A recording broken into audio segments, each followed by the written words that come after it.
Dictation start now.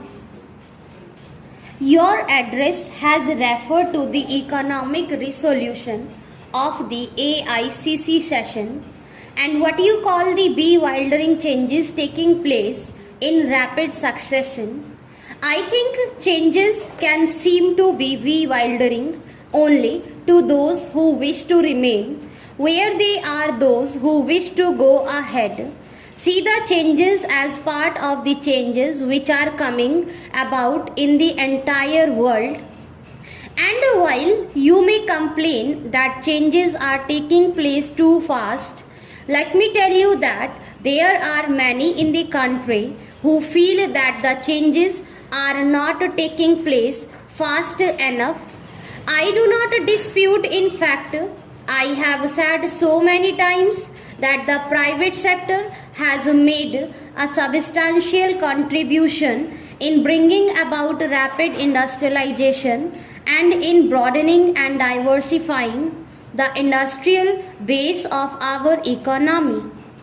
But business and industry should be the first to acknowledge that this process of development had itself brought in its wake certain tensions and new problems, and unless they are effectively tackled, further development will be banned.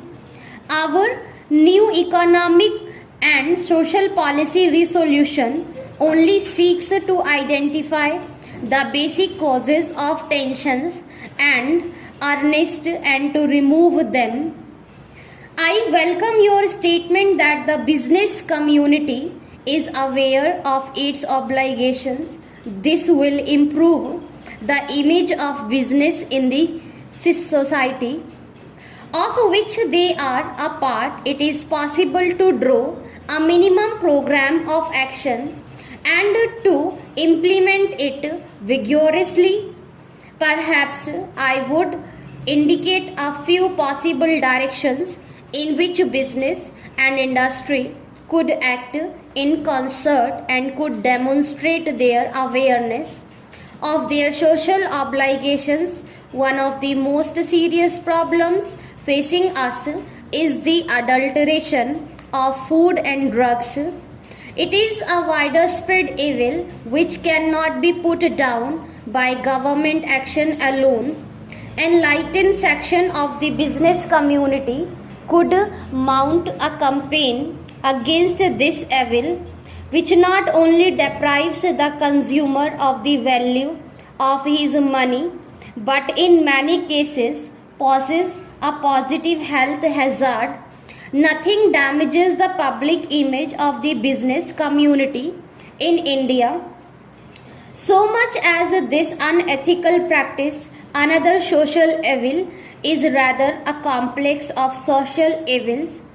It is what is termed as luxurious consumption. This is undesirable by itself because it dissipates that saving of the community into unproductive channels. It is both the cause and the effect of other antisocial practices such as tax evasion and tax avoidance.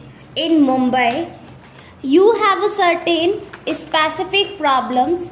I refer to one problem which is mentioned to me by every single foreign tourist who come to Mumbai. This is the entrance to the city.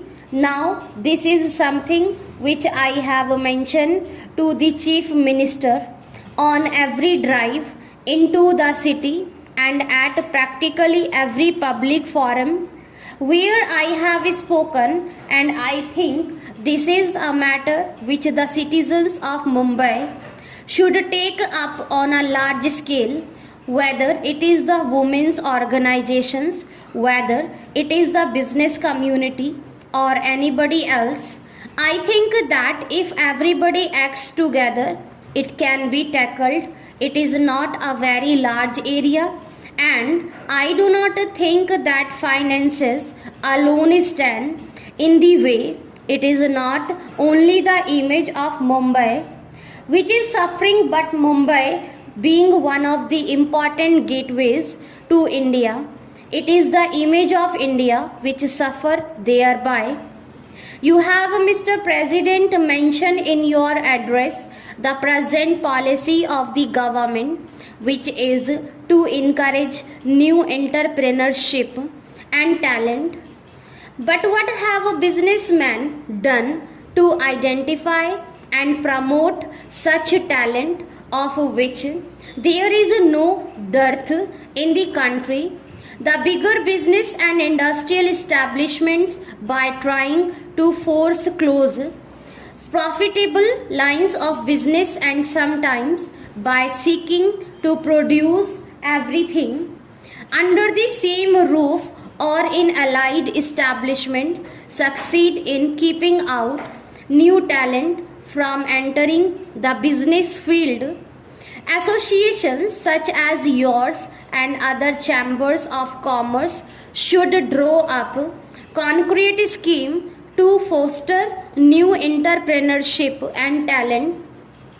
One suggestion which was made at the last meeting of the custodians of the nationalized banks was that some of the senior and professionally qualified executives in bigger establishments who have the necessary skill could step out and start small scale enterprises to provide employment to young engineers and other technical personnel. They will, of course, get all help from the financial institutions in the public sector. Business associations could also play an important and more active part in encouraging business and industrialists in the industrially backward areas. As regards the organizational set out of the new nationalized banks, I think there is hardly any need for me to reiterate the assurance which I have already given, that is, that we do not propose to set up a top heavy organization, and we do envisage maximum possible freedom and flexibility of operation of individual banks consistent only with certain broad social objectives, and that the functioning will be completely insulated from extraneous political influences. But we do envisage that the banks should function as an active instrument for the furtherance of the economic and social objectives.